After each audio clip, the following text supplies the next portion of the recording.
दोस्तों, इस कहानी को समझने के लिए कृपया पिछले के सभी भागों को जरूर सुनें। निशा, मम्मी जी आप दोनों जाने से पहले अरमान जी से मिल लीजिए। आप दोनों बिल्कुल फिक्र मत कीजिए। यहाँ से 3 दिन बाद अरमान जी को मैं पटना लेकर चली जाऊँगी। आप दोनों को 1 घंटे में निकलना है शर्मा अंकल से मिलने के लिए। और हाँ मम्मी जी, आप खुद का ख्याल रखिए। ऐसे कैसे इतना बीमार हो गई और मुझे आपने बताया तक नहीं। क्या मैं आपकी बेटी नहीं हूँ? अरे ऐसा बात नहीं है, तुम तो मेरी प्यारी बेटी हो। अच्छा, आप दोनों अरमान जी से मिलकर आइए, तब तक मैं अरमान जी का दवा ले आती हूँ काउंटर से। अरमान के मम्मी पापा दोनों मिलने के लिए गए, लेकिन अरमान को सोता देख दरवाजे के पास से ही लौट आए। वर्मा जी, सुनती हो अरमान की माँ, अब हमें चलना चाहिए, वरना शर्मा जी को डॉक्टर मिथिला से कोलकाता रेफर कर दिया है। कहीं ऐसा ना हो कि पहुँचने से पहले ही वो लोग लेकर चले जाएं। वैसे भी अरमान भी अभी आराम कर रहा है। जी ठीक कहते हो आप, हमें निकलना चाहिए, उषा देवी परेशानी जताते हुए बोली। निशा को बिना बताए ही निकल गए क्योंकि शर्मा जी से मिलना था। शर्मा जी वर्मा जी के बहुत अच्छे मित्र हैं, जो काफ़ी समय से बीमार चल रहे थे। उन्हें सांस की परेशानी के साथ दिल में छेद भी है। समय पर बीमारी का पता ना चलने पर शर्मा जी का स्थिति काफ़ी गंभीर थी। वर्मा जी मिथिला पहुँचे, हॉस्पिटल गए शर्मा जी से मिलने के लिए, लेकिन उनकी आने से पहले शर्मा जी ले जाया जा चुका था। वर्मा जी मायूस हो गए, लेकिन पता चला कि गाड़ी अभी बाहर ही खड़ी है, तो वर्मा जल्दी जल्दी बाहर आए। वर्मा जी को ज़्यादा वक्त नहीं मिला, सिर्फ दूर से ही एम्बुलेंस में शर्मा जी को देखे, फिर तुरंत ही कोलकाता के लिए एम्बुलेंस निकल गई। वर्मा जी, सुकून मिला मुझे अब। शर्मा जी को अपने आँखों से देख के अब चलते हैं घर। उषा देवी, जी चलिए चलते हैं, अब इतनी बूढ़ी हड्डियों में ताकत बची कहाँ जो आपके साथ घूम सकूं। निशा दवा लेकर आती है। अरमान के रूम गई तो देखी अरमान सोया हुआ है। सिया नीचे फर्श पर बेहोश पड़ी है। निशा आते ही चिल्लाई, सिया। अरमान की आंखें भी खुल गया। निशा दौड़ते हुए डॉक्टर के कैबिन तक गई और डॉक्टर को अपने साथ लेकर आई। सिया को उठाकर बेड पर लेटाया गया। डॉक्टर चेकअप के बाद बोला, घबराने की कोई बात नहीं है। इन्होंने खून देने के बाद कुछ खाई नहीं है ना, इसलिए जूस ही ली हैं, जिससे शरीर में ग्लूकोज की कमी के कारण इन्हें चक्कर आ गया, जिससे गिर पड़ी और बेहोश हो गई। निशा, मैं इसे जूस पिला दूँ अभी? डॉक्टर जी आप पिला दीजिए, लेकिन होश आने के बाद। शुक्रिया आपका डॉक्टर, कब तक इसे होश आ जाएगा? डॉक्टर जी इंजेक्शन दे दिया हूँ, कुछ देर बाद इनको होश आ जाएगा। सिया को होश आया। निशा उसे गुस्से से देखते हुए बोली, मैंने तुम्हें कहा था कि जूस पी लेना, फिर क्यों नहीं पिए थी? मुझे माफ़ करना दी, मैं भूल गई थी। ये लो जूस पियो। निशा सिया को जूस का ग्लास देते हुए बोली, अब मेरे सामने ही तुम जूस पियो। सिया आनाकानी करते हुए जूस पी ली। अरमान सिया को दूर से ही बैठा देखकर खुश हो रहा था। सिया के अंदर आज भी बचपना भरा पड़ा है। कितनी खूबसूरत लग रही बच्चों वाली हरकतों में। निशा को कॉल आया निशांत का। निशा मैं अभी आई, इतना कहकर बाहर निकल आई। निशांत अब थोड़ा बहुत चलने लगा था और सही से सबसे बात भी कर रहा था। डॉक्टर ने निशांत को कहा, आप बहुत जल्द रिकवर हो रहे हैं, स्थिति ऐसी ही रही तो बहुत जल्द पहले जैसे हो जाएंगे। निशांत के एक्सीडेंट का 1 महीना से ज़्यादा दिन गुजर चुका था। 1 महीना हॉस्पिटल में और गुजारना था। निशांत की कॉल पे बात निशा से आज पहली बार होने वाली थी, मगर निशा को पता नहीं था आज वो अमित से नहीं, सच में अपने होने वाले पति निशांत से बात करने वाली थी। निशा तो इन सब बातों से अनजान थी, क्योंकि निशांत बनकर अमित बातें किया करता था। निशांत का कॉल उठाई। निशा जी बोलिए निशांत जी, आप कैसे हो? निशांत जी मैं अच्छा हूँ, आप सुनाइए। निशा मैं भी अच्छी हूँ, कहाँ थे आप इतने दिनों से? आप कॉल नहीं किए। एक तो आप मना करते कॉल मत कीजिए आप, और तो आप कॉल भी बहुत दिन के बाद करते। अब आप कोई नया बहाना बनाने की सोच रहे क्या? निशांत जी नहीं, ऐसा नहीं है, आप तो जानती हैं ना। निशा गुस्से में, मैं कुछ नहीं जानती और ना कुछ जानना चाहती। मैं कभी मिलने का मन नहीं करता मुझसे आपका। करता है मुझे, लेकिन अभी कुछ नहीं कर सकता मैं। निशांत मायूस होकर कहा, अच्छा अगले महीने से सावन की शुरुआत होगी ना। सावन की शुरुआत होगी भी तो क्या। आप कौन सा मुझसे मिलने आने वाले हो। आपको तो हर वक्त अपना ड्यूटी बस। अरे बाबा, आपसे मैं वादा करता हूँ कि अगले महीने में आपसे मिलने आऊँगा और आपके लिए हरी चूड़ियाँ लाऊँगा। अपने हाथों से ही आपको पहनाऊँगा भी। निशान मुस्कुराते हुए कहता है, अगर आपको और कुछ चाहिए तो बस मुझसे आप फरमाइश कीजिए। अच्छा जी, आप आ जाइए, मेरे लिए इतना ही काफ़ी है। निशा मायूस होते हुए बोली, आपसे सच्ची में बहुत मिलने का मन करता। हम आपको हर वक्त सांसों में महसूस किया करते, अपने हर लम्हे में आपको बेइंतहा प्यार करते। बस आपको छूने का दिल करता। लेकिन अचानक निशान का कॉल कट जाता और फ़ोन स्विच ऑफ हो जाता। निशान जी, हेलो हेलो। फिर से कॉल लगाई निशा, पर निशान का कॉल बंद बता रहा था। शायद निशान जी के फ़ोन का बैटरी ख़त्म हो गया होगा। निशा फिर अरमान और सिया के पास चली गई। निशा आज काफ़ी खुश थी, उसके चेहरे पर मुस्कान साफ दिख रहा था। सिया, क्या बात है दी, आज आप बहुत खुश दिख रही। निशा, ऐसी कोई बात नहीं है। आप ना दादी माँ की तरह सवाल पूछना बंद कर समझी। सिया, नहीं बंद करूँगी। कुछ तो बात ज़रूर है जो आप मुझसे छुपा रही। कहीं कॉल पर जीजू तो नहीं थे। चेहरे से तो कुछ ऐसा ही लग रहा मुझे। बताओ ना भाभी, आप क्या बात है। क्या सच में भाई का कॉल आया था। क्या अरमान जी आप भी सिया के साथ मिल गए। मेरा मजाक उड़ाना बंद कीजिए आप दोनों, वरना मैं रूठ जाऊंगी। निशा अपना मुंह फुलाते हुए बोले। सिया, अरमान जी आपको गोलगप्पे खाना पसंद है। अरमान, जी सिया जी, मुझे तो गोलगप्पे खाना बहुत पसंद है। आज किसी का मुंह गोलगप्पे की तरह ही फूला हुआ है। उनको भी गोलगप्पे खाना बहुत पसंद है। निशा थोड़ा गुस्से में, सिया की बच्ची, एक बार तो पूरी तरह ठीक हो जा, फिर तुझे देखती हूँ। दी, मुझे अभी आप देख रही हो, मगर प्यार से देखो। गुस्से से जब भी देखती मुझे जंगल की शेरनी लगती हो।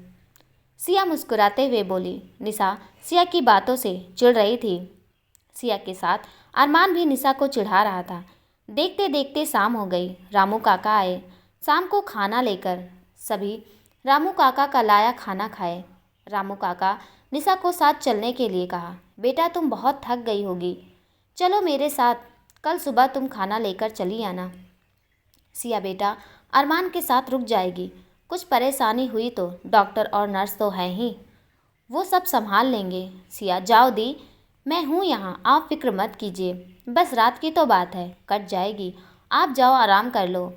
अरमान भी कहा, भाभी जाइए, आराम कीजिए, वरना भाई का कॉल आया फिर से तो आप मेरी शिकायत कर दोगी। तो इतना बोल अरमान हंसने लगा। निशा, क्या अरमान जी आप भी ना। ठीक है, मैं जाती हूँ काका के साथ। सिया, खुद के अलावा अरमान जी का ख्याल रखना। जी दीदी, सिया मुस्कुराते हुए बोली। रामू काका, चलिए अब हमें चलना चाहिए, क्योंकि सुबह उठकर जल्दी आना भी तो है। रामू काका, जी बेटा चलो। रामू काका और निशा दोनों घर जाने के लिए निकल गए। जाते जाते निशा बोल गई थी, सिया तुम अरमान को दवा खिलाकर सोना। सिया बड़े प्यार से, ये लीजिए आप दवा खा लीजिए। अरमान, मैं क्यों खा लूँ दवा, मुझे ठीक नहीं होना है। सिया, आप ऐसा क्यों बोल रहे हैं अरमान जी, दवा नहीं खाओगे आप तो कैसे ठीक होगे, बताइए मुझे। अरमान, मुझे भी जवाब चाहिए, आप जूस क्यों नहीं पी थी।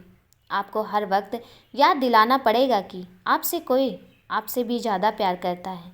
अगर आपको कुछ हो जाएगा तो मेरा क्या होगा, बोलिए। सिया, अच्छा मुझे माफ़ कर दीजिए आप, अगली बार से ऐसी गलती कभी नहीं करूँगी, सच्ची में। अरमान, आप सिर्फ झूठ बोलना जानती हो और कुछ नहीं। मेरा ख्याल एक बार भी नहीं आया। चोट आपको लगती है तो दर्द का एहसास मुझे होता है। सिया अरमान की तरफ देखते हुए, प्लीज़ पहले आप दवा खा लीजिए, फिर मुझे जितनी मर्जी उतना डांट लेना।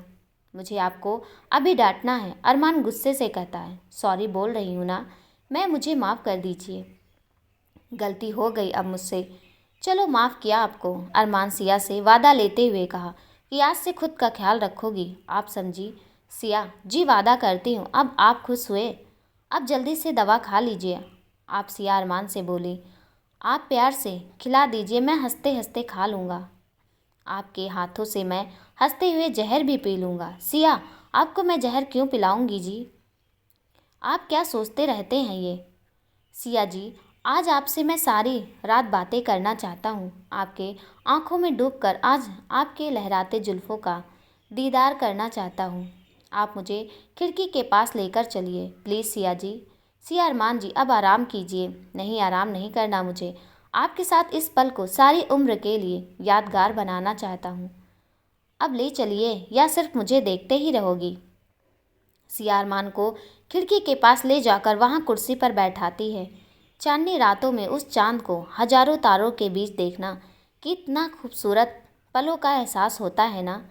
आज तो आप भी मेरे साथ हो सिया जी। वाह, आप तो शायरी करना भी सीख गए अरमान जी। सिया अरमान की तरफ देखते हुए बोली।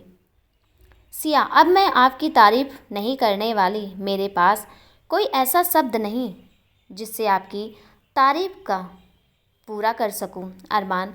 वैसे अभी आपको बहुत से मौका दूंगा तारीफ करने के लिए। तब तक आप शब्द ढूंढ लीजिए, कोई कमी नहीं रहनी चाहिए मेरी तारीफ में, समझी? सिया, कोशिश करूंगी मैं, कोई कमी ना रह जाए। लेकिन वादा करो मेरी खामोशी को भी सादगी का नाम दोगे। अच्छा, ऐसा क्या बोलने वाली हो आप? अरमान सिया को प्यार भरी निगाहों से देखते हुए कहा। अब सो जाइए ना आप अरमान जी, बहुत रातें गुजर चुकी हैं। अब आप भी बच्चों की तरह जिद पर अड़े हो। आंखों में आंखें डालकर आपसे सारी रात बातें जो करनी है। बच्चा मेरा दिल है जाने मन, इसलिए बच्चा आपके सामने बन जाते हैं। सिया, ज़्यादा रोमांटिक बातें मत कीजिए, समझे? आंखें बंद कीजिए और सो जाइए। व्हील चेयर को पकड़ आगे बेड की तरफ धक्का देते हुए बोली। क्या सिया जी, आप भी ना? और मैं और आप एक कमरे में हैं। कम से कम आपको समझने का मौका तो दीजिए।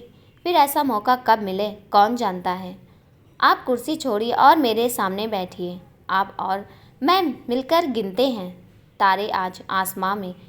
क्या इस हंसी रात में मेरा साथ दोगी आप? अरमान सिया का हाथ पकड़ते हुए बोला।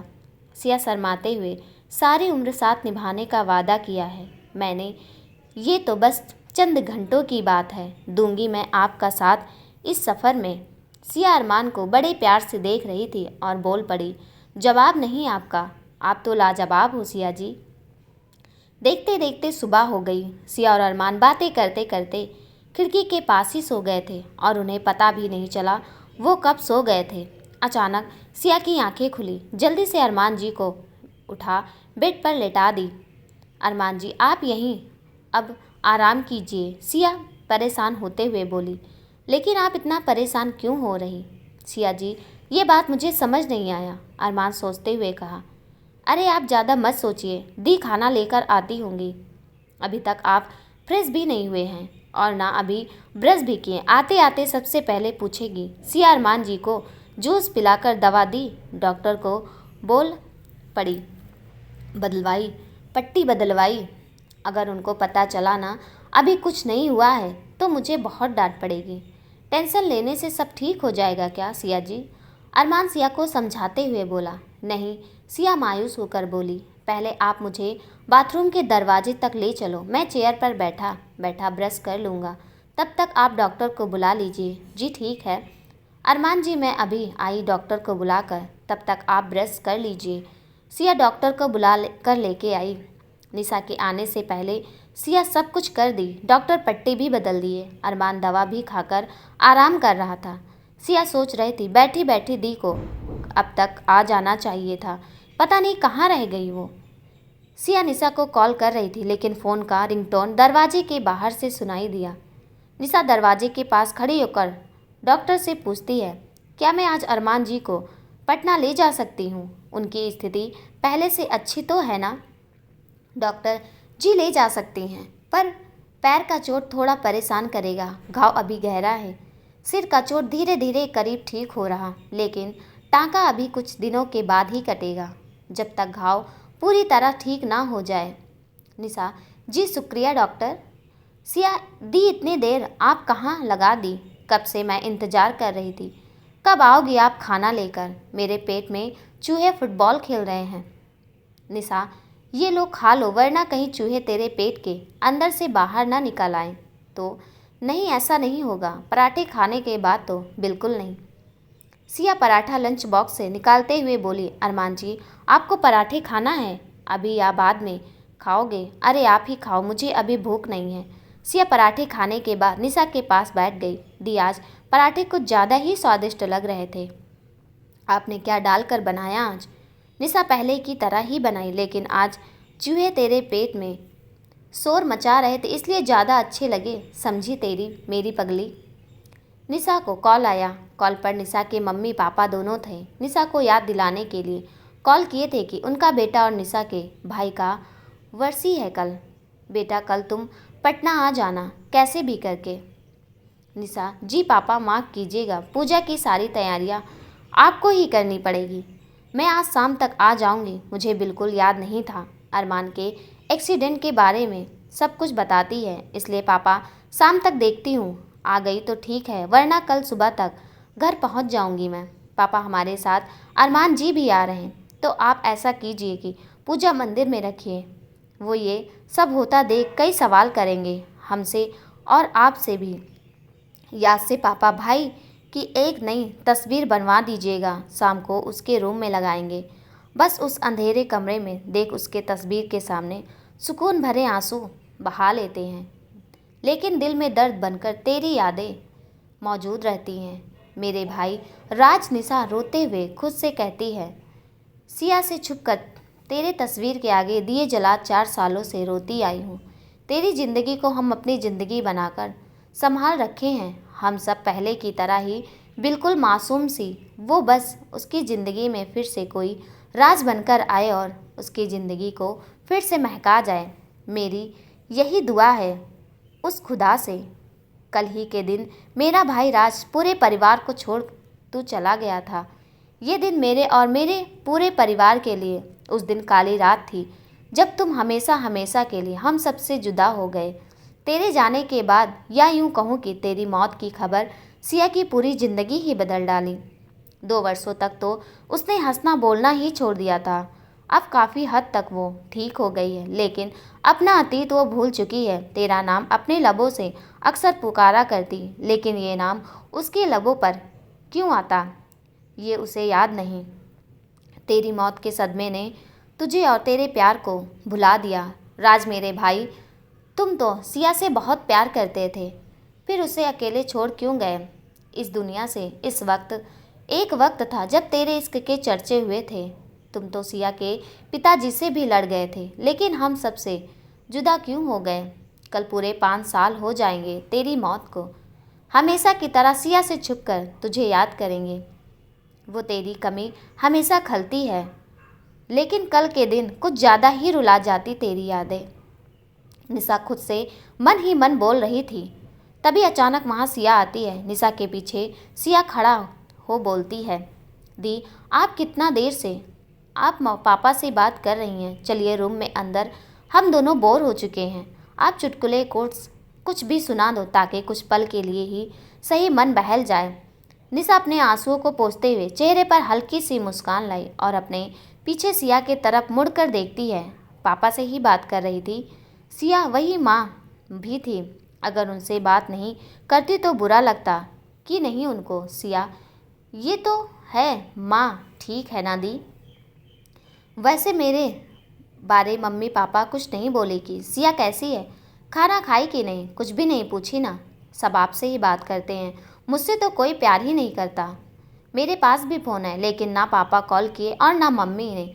इतना कहकर सिया अपना मुंह लटका ली। निशा, कोई तुमसे प्यार करे या ना करे, लेकिन मैं तुमसे बहुत ज़्यादा प्यार करती हूँ ना। सिया से लिपटे हुए निशा बोली, सिया बस आप ही तो मुझे प्यार करती हो और कोई नहीं। निशा, घर जाने की तैयारी कर, शाम को घर के निकलना है, क्योंकि तेरे मम्मी तुझे याद कर रही। मुझे तो एक बार नहीं बोली कि निशा बेटा तुझे देखने का मन कर रहा, लेकिन तेरे बारे में ऐसे बोल रही थी मुझसे जैसे कि मैं उनकी बेटी ही नहीं। निशा, सिया तुम तो जल्दी से घर लेकर आओ, मुझे उसे देखना है, बहुत दिन हो गए सिया से मिले। तुम जल्दी से लेकर आज ही आ जाओ उसे। सिया मुस्कुराते हुए, क्या सच में मम्मी ऐसी बोल रही थी? सच्ची में आज हम लोग घर जाएंगे दी? हाँ मेरी माँ, आज ही चलेंगे। अब तुम चलो, मैं अभी आई। रामू काका को कॉल कर कह देती हूँ हमारी गाड़ी को लेकर आए और सारे सामान को भी आज शाम को घर जाना है। सिया ठीक है दी, लेकिन जल्दी आना आप। निशा रामू काका को कॉल लगाई। बैग और जो भी सामान के साथ निशा अपने गाड़ी भी मंगवा ली काका से। रामू काका, बेटा मैं शाम तक पहुंच जाऊंगा, फिक्र मत करना तुम। देखते देखते शाम हो गई। निशा के चुटकुले के वजह से समय का पता नहीं चला, कब दोपहर से शाम हो गई। निशा, अरमान जी आपको कोई परेशानी तो नहीं होगी ट्रैवल करने में? अगर कुछ प्रॉब्लम है तो आप मुझे अभी बता दीजिए। अरमान जी बिल्कुल भाभी, मैं सफ़र तय कर सकता हूँ। मैं तो यहाँ बेड पर लेटे लेटे मेरा मन ऊब चुका है। मैं यहाँ से जल्दी ही जाना चाहता हूँ। निशा, दर्द तो नहीं हो रहा? जाने से पहले एक बार डॉक्टर को दिखवा लेते हैं। इतना कहकर निशा डॉक्टर के पास जाकर उन्हें लेकर आई। डॉक्टर अरमान का चेकअप किया और बोले, सुबह तो मैं इनकी स्थिति बता चुका हूँ, लेकिन आप इन्हें फिर भी ले जाना चाहती हैं तो ये आपकी मर्जी है। मैंने ये कुछ दवाइयाँ लिख दिए हैं, आप मंगवा लीजिएगा। निशा, जी शुक्रिया डॉक्टर आपका। रामू काका बैग के साथ गाड़ी को लेकर आए। निशा, बेटा लो ले आया, अब मैं घर चलता हूँ। अरमान काका, आप मिथिला चले जाइएगा मम्मी पापा के पास। रामू काका, ठीक है अरमान बेटा, मैं चला जाऊँगा, आप मेरी फिक्र मत करना। सिया, अरमान और निशा तीनों पटना के लिए निकल गए। सफ़र तय कर लगभग 8 बजे पहुँचे। निशा की मम्मी, इतनी देर कहाँ लगा दी थी तुम दोनों? निशा, माँ पहले जाओ, आप अपनी बेटी को प्यार करो, मुझसे हमेशा झगड़ा करती रहती कि आप दोनों मुझसे ज़्यादा प्यार करते हैं, सिया से नहीं। माँ सिया को गले लगाते हुए बोली, अरे बेटा तुम दोनों ही मेरी बेटियाँ हो, दोनों को मैं बराबर ही प्यार करती हूँ। माँ बाप के लिए सभी बच्चे एक समान होते हैं। तुम सब लोग पहले फ्रेश हो जाओ, तब तक मैं खाना लगाती हूँ। निशा, बेटा अरमान को ज़रा मुँह हाथ धुलवा देना। सिया, दी आप जाओ जल्दी फ्रेश होकर आओ, मैं धुलवा देती हूँ, वरना खाना ठंडा हो जाएगा।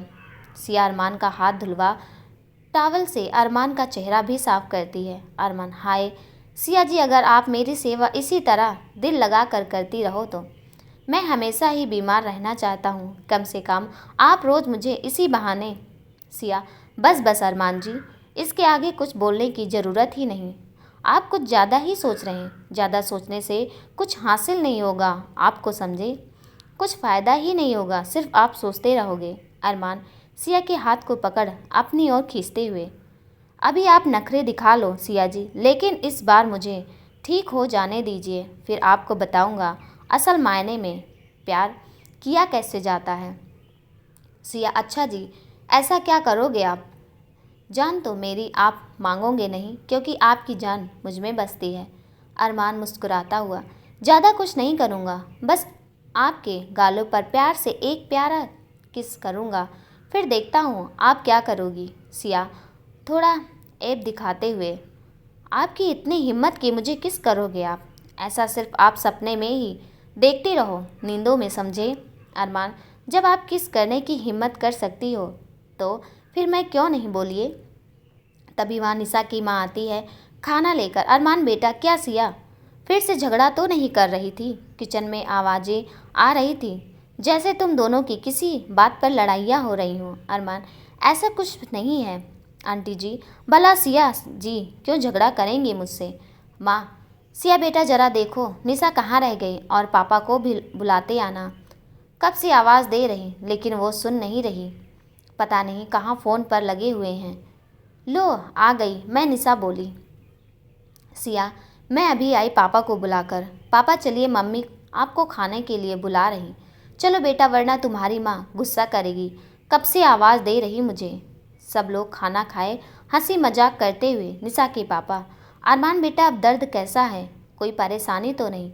जी ठीक हूँ अंकल, लेकिन दर्द थोड़ा बहुत तो रहता ही है।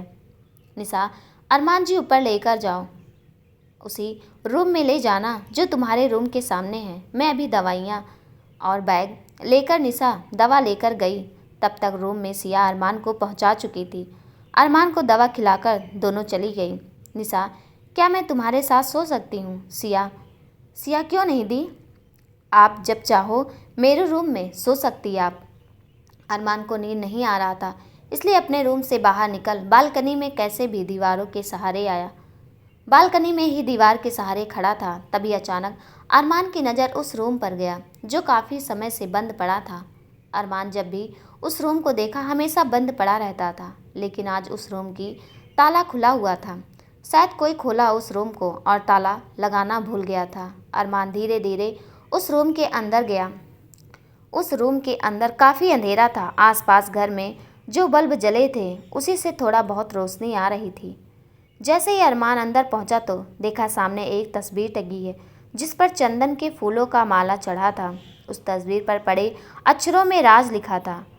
रूम के दूसरी तरफ देखा तो एक तस्वीर और टंगी थी जिस पर काफ़ी धूल मिट्टी जमे हुए थे। तस्वीर को देखने में ऐसा लग रहा था जैसे उन दोनों की तस्वीर इनके शादी के समय की हो, इसलिए उस तस्वीर पर दूल्हा दुल्हन का नाम भी अंकित था। दुल्हन का नाम तो नहीं दिख रहा था, परंतु राज के नाम का पहला शब्द आर दिख रहा था। सारे नज़ारों को देखने के बाद अरमान के मन में बहुत सारे सवाल उठ रहे थे। राज है कौन? इस घर से इसका क्या संबंध था?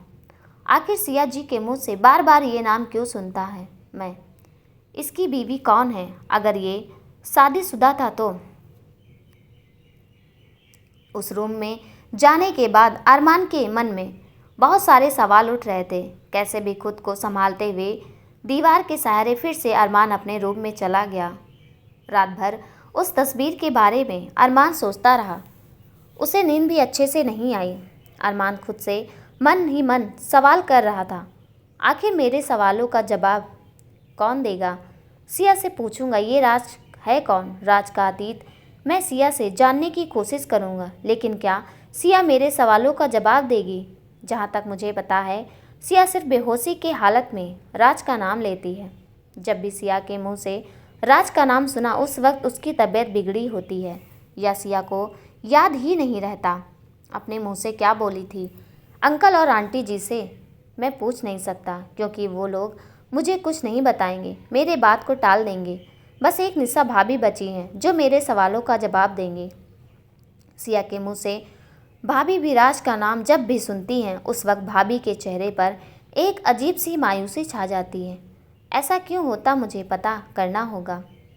कैसे भी रात गुजारा अरमान ये सोचते हुए कि अगली सुबह उसके सारे सवालों का जवाब भाभी से मिल जाएगा। अरमान सुबह उठकर भाभी से कुछ पूछ पाता उससे पहले ही निशा सुबह सुबह ही मंदिर चली गई अपने मम्मी पापा के साथ। आज का दिन निशा के परिवार वालों के लिए दुखदाई दिन था। सिया भी सोई हुई थी। उसे भी पता नहीं था कि पूरा परिवार पूजा के लिए मंदिर गया है। सिया डॉक्टर को बुला अरमान की पट्टी बदलवा दी, ब्रेकफास्ट कर दवा भी खिला दी। दोपहर का समय हो चुका था, लेकिन फिर भी घर अभी तक नहीं आए थे सभी। सिया सबका इंतज़ार कर रही थी। आशा देखते देखते सिया दोपहर के लिए खाना भी बना ली, लेकिन अभी तक निशा के साथ उसके मम्मी पापा भी घर नहीं आए थे। अरमान देखते देखते पूछा, सिया ये राज कौन है? क्या तुम किसी राज को जानती हो? सिया झट से जवाब दी, मुझे मालूम नहीं ये राज कौन है, और ये बात आप क्यों मुझसे पूछ रहे हैं? सिया अपना अतीत भूल चुकी है। सिया शादीशुदा थी, उसका पति राज था। इन सारी बातों से अनजान थी सिया। राज के मौत की खबर ने सिया के दिमाग पर बहुत गहरा प्रभाव डाला, जिससे सिया सदमे की शिकार हो गई थी। अरमान सिया तो साफ साफ मना कर दी, इसे कुछ पता नहीं है राज के बारे में, लेकिन फिर भी ये राज के नाम को पुकारा करती। मुझे तो कुछ समझ में नहीं आ रहा, मैं क्या करूं? अपने सवालों का जवाब कहाँ से ढूंढ लाऊं? दूसरी तरफ निशा और उसके माता पिता सब मिलकर राज के वर्षी का पूजा करा रहे थे। राज की आत्मा की शांति के लिए पूजा करने के बाद मंदिरों में गरीबों को भोजन भी करवाते हैं। राज के नाम से दान पुण्य भी करते। निशा की माँ की आंखें भर आई और वो रोने लगी। हे भगवान, ऐसा मेरे साथ ही क्यों किया तुमने? मेरे घर का एक लौता चिराग था, मेरा बेटा, और आपने उसे भी मुझसे छीन लिया। आखिर मेरी गलती क्या थी? भगवान जी इतना कहते हुए बहुत ज़्यादा आवाज़ के साथ रोने लगी। चुप हो जाओ माँ आप, निशा अपनी माँ को चुप कराते हुए बोली। रोने से भाई वापस नहीं आएगा माँ, प्लीज़ आप चुप हो जाओ वरना आपकी तबीयत बहुत ख़राब हो जाएगी। निशा की माँ, सुनती हो, कृपया आप चुप हो जाइए।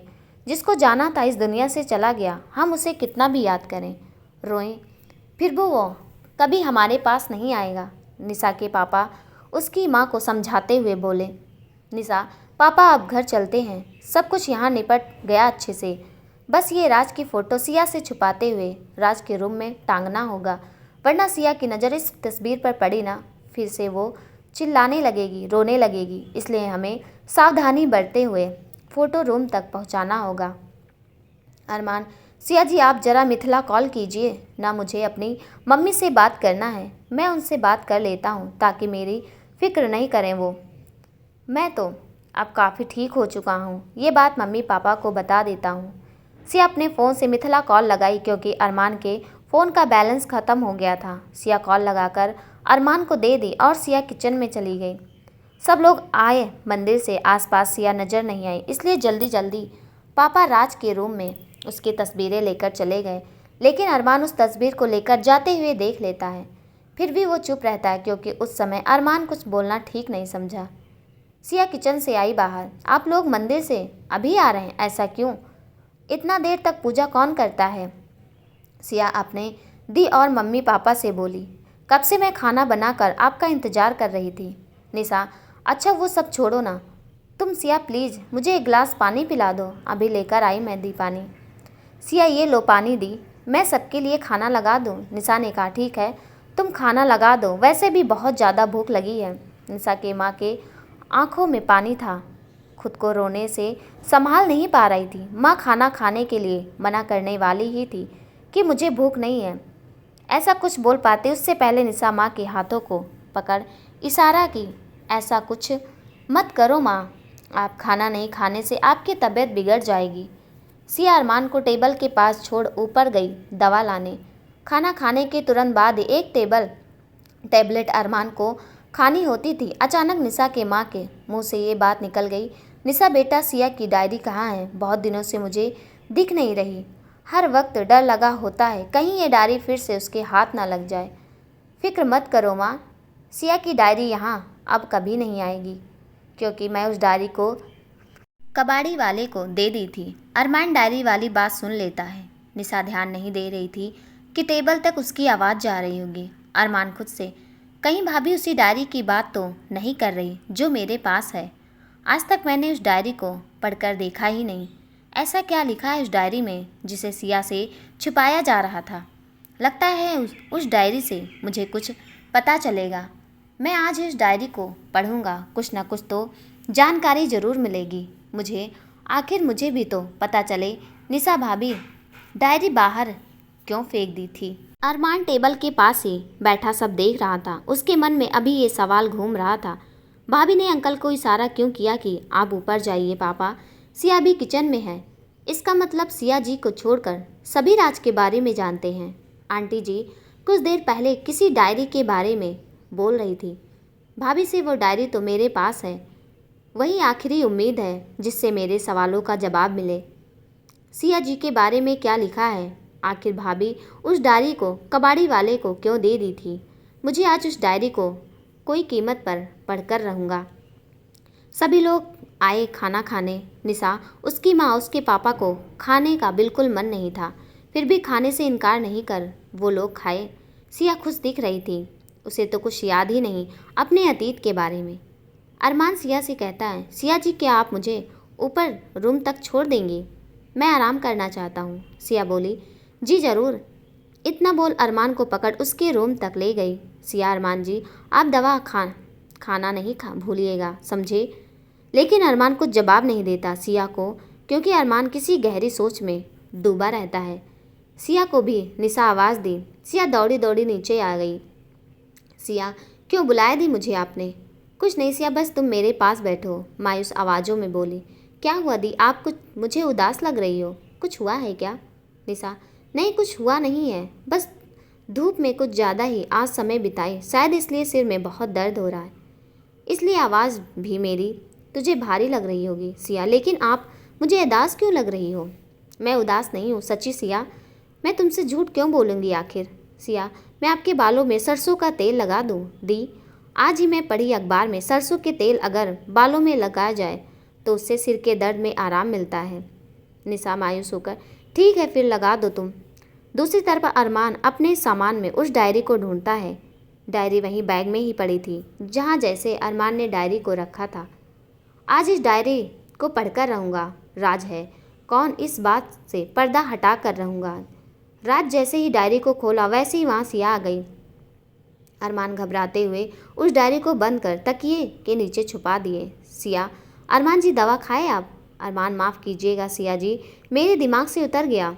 सिया थोड़े गुस्से में, आपको मैं कह रही गई थी आप दवा खा लेना, लेकिन आपको मेरी बात कहाँ सुननी है। अब आप अपना ख्याल नहीं रख सकते, बोलिए फिर देख लीजिएगा आप भी, मैं आपकी बात कोई नहीं मानूंगी। बोलते हो ना आप मैं समय पर खाना खाया करूं। अब से तो बिल्कुल नहीं खाऊंगी, देख लीजिएगा। सिया, अच्छे से आपको पता है मुझे शेर व शायरियाँ बहुत पसंद है, इसलिए मुझे सुनाकर आप मना लेते। आपको अच्छे से आता मुझे मनाना, कैसे करते आप अरमान जी?